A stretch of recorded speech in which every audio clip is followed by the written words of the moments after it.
జరుగుతుంటే ఏమిటండి ఈ పిచ్చి మాటలు? ఇది ఎవరైనా జడ్డోళ్ళు అనుకుంటారు ఈ రాష్ట్రంలో ఉన్నటువంటి పౌరులందరూ? మీరు చెప్తున్నటువంటి మాటలకు ఏమైనా అర్థం ఉందా? భూమి తీసుకోవడానికి జగన్మోహన్ రెడ్డి అంట ఇవన్నీ చేస్తున్నట్ట.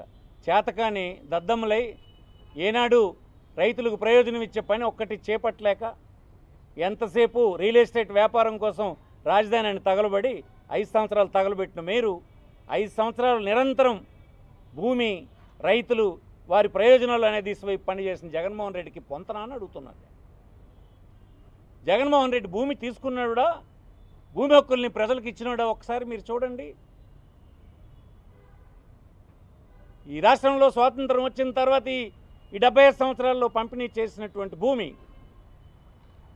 26 లక్షలుంటే ఆ భూమిని సర్వహక్కులు భూమి ఇచ్చినటువంటి నిరుపేదలకు ఇవ్వాలని చట్టాన్ని సవరణ చేసి ఆ ఇచ్చే కార్యక్రమాన్ని చేపట్టినటువంటి జగన్మోహన్ రెడ్డి పేదలకు భూమి హక్కులన్నీ ఇచ్చేస్తే జగన్మోహన్ రెడ్డి భూమి తీసుకున్నట్లాగా నీకు కనిపిస్తున్నాడా?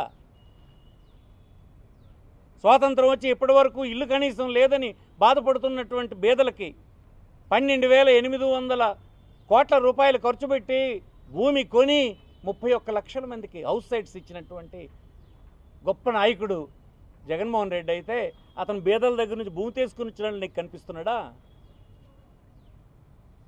బ్రిటిషర్స్ సర్వే చేసినప్పుడు చుక్కల భూములను నిలిచిపెట్టినటువంటి అయోమయంగా ఉన్నటువంటి 3 లక్షల ఎకరాల భూమి చట్టాన్ని సవరణ చేసి డాటెడ్ ల్యాండ్స్ అన్నిన్ను ఆ సాగులో ఉన్నటువంటి రైతులకు ఇచ్చేటువంటి చట్టాన్ని తెచ్చి ఇచ్చే కార్యక్రమం ఈ 5 సంవత్సరాల్లో జరిపించినటువంటి జగన్మోహన్ రెడ్డి నీకు భూములు తీసుకున్నట్లా కనిపిస్తున్నాడా? అబద్ధాల కోర్లు మీరు ఎంత అన్యాయంగా మాట్లాడుతున్నారో, ఎంత తెలివి తక్కువ మాట్లాడుతున్నారో నవ్వుకుంటున్నారు మీ తాలూ చర్యలకి. అంటే ఏమీ చేయడానికి లేక, ఏది విమర్శించడానికి లేక ఇలాంటి అబద్ధపు ప్రచారాలతో ఎన్నికలను గడిపేద్దాం అనుకుంటున్నారా?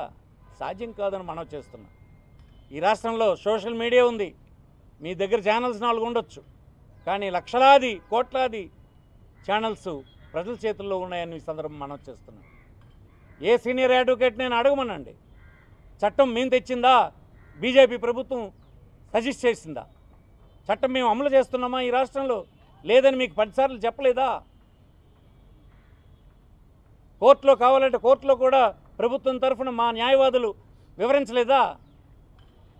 దేశం అంతా కాన్సెస్ వచ్చిన తర్వాతే చేస్తామన్న మాట చెప్పలేదా? శివాయి జమాదార్ అనే భూములు ఉంటాయి. శివాయి జమాదార్ అంటే రాష్ట్రంలో ప్రజలకు చాలా తెలియకపోవచ్చు. తన ఆధీనంలో ఉండి ప్రభుత్వ భూమి అనేక దశాబ్దాలుగా పండించుకుంటున్నా ఏ హక్కులు లేకపోతే ఇప్పుడు దగ్గర 2 లక్షల ఎకరాల భూమికి పట్టాలు ఇచ్చే పని చేశాం. జగన్మోహన్ రెడ్డి మీకు భూములు తీసుకునేలా కనిపిస్తున్నాడా? అసలు మీ భావజాలానికి వైఎస్ఆర్ కాంగ్రెస్ పార్టీ భావజాలానికి చాలా తేడా ఉందని మనం చేస్తున్నాం. మీరేనాడు ఒక పేదవాడికి, ఒక రైతుకి ప్రయోజనం అయ్యే పని ఎప్పుడైనా నువ్వు చేసావా? వాళ్ళందరి మీద వ్యాపారం చేయాలని మీరు చూశారు. వాళ్ళ భూములు తీసుకొని రాజధానిని ఒక వ్యాపార కేంద్రంగా, రియల్ ఎస్టేట్ వ్యాపారంగా చేయాలని మీరు ప్రయత్నం చేశారు. మీకు జగన్మోహన్ రెడ్డికి లెక్క అని అడుగుతున్నాను. నువ్వు వ్యాపారం చేయాలని చూస్తే దాంట్లోనే 5 లక్షల మంది నిరుపేదలకు ఇళ్ల స్థలాలు ఇచ్చినటువంటి వాడు భూములు తీసుకున్నవాడు అవుతాడా? మీ ఆలోచనలు, మీ ఆరోపణలకు ఏమైనా అర్థం ఉందా అని అడుగుతున్నాను నేను. ఎప్పటికైనా విజ్ఞులైనటువంటి వాళ్ళు సమాజాన్ని తప్పుతో పట్టించడం అనేది నేరమని ఈ సందర్భం మనం చేస్తున్నాం.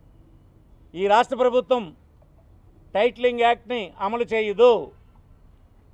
దేశంలో కన్సెస్ వచ్చినప్పుడే దేశంతో సహా మేము చేయాలా లేదన్నది ఆలోచన చేస్తాం.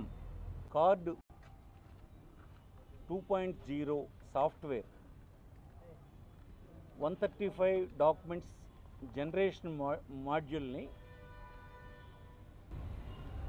ఒకటి అమలు చేయడానికి ఒక టెస్టింగ్ మెమోని commissioner of inspector general stamps and registration department వాళ్ళు ఒకటి విడుదల చేశారు. దీన్ని చూసినటువంటి కొంతమంది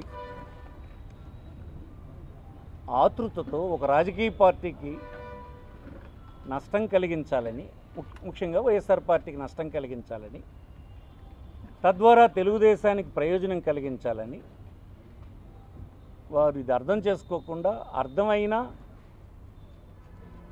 అసత్యాలు ప్రచారం చేయడానికి తీవ్రమైనటువంటి పదాలను ఉపయోగించి పౌరుల్ని మోసం చేయడానికి ఈ ప్రభుత్వం తయారవుతుందన్నట్టుగా ప్రచారం చేశారు. నేను కొన్ని టీవీల్లో చూశాను, కొన్ని పేపర్లలో చూశాను. అయితే ఈ మెమోస్ ఎందుకు ఇష్యూ చేసింది డిపార్ట్మెంటు? ఈ కార్డ్ అనేటువంటి ప్రాజెక్టు సాఫ్ట్వేర్ బేసికల్ ఇది ఆన్లైన్లో document registration, online slot booking, ఎక్కడి నుంచి ఎక్కడైనా రిజిస్ట్రేషన్ చేసుకునేటువంటి అవకాశం కలిగించేది. ఆటోమ్యుటేషన్ సర్టిఫికేట్ అండ్ ఈసీ జారీ చేయడం, stock holding integration, ఈస్టామ్ software ping వంటి అంశాలకు సంబంధించిన ప్రైమ్ కార్డ్ సాఫ్ట్ మాడ్యూల్ ఇది.